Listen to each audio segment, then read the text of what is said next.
सुरू करायचं का? सर्वप्रथम सॉरी जरा माझ्या मतदारसंघामध्ये एक घटना घडली की एका लहान मुलाला वाघाने मारलं.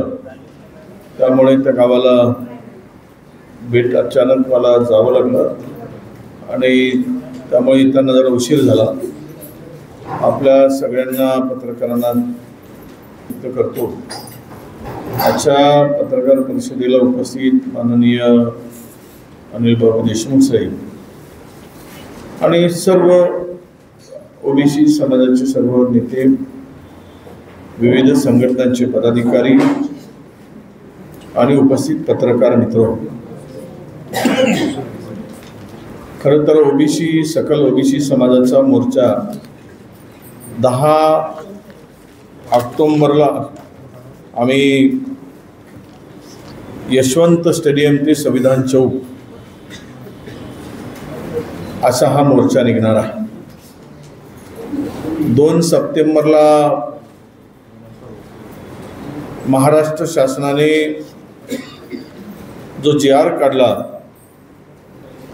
तो काळा JR या राज्यातील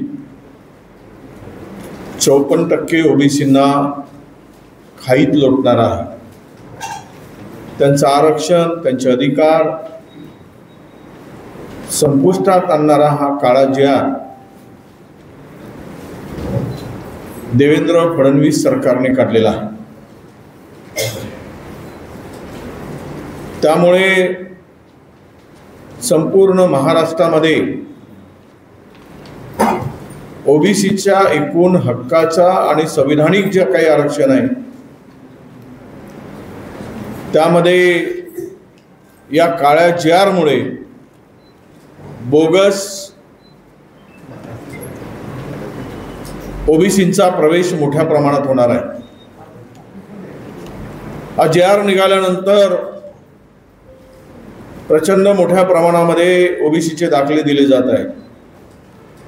किमान महिन्याला एका तहसीलदाराने 1000 दाखले वाटावेत असा आदेशच मुळात सरकारने सगळ्या तहसीलदारांना दिलेला आहे. आणि मराठा समाजाला सरसकट दाखले देण्याची कारवाई सुरू झाली आहे. पुढच्या महिन्याभरामध्ये ही घुसखोरी प्रचंड मोठी असेल. साधारणतः 50 लाख लोकांच्या जवळपास ही घुसखोरी ठरणार आहे.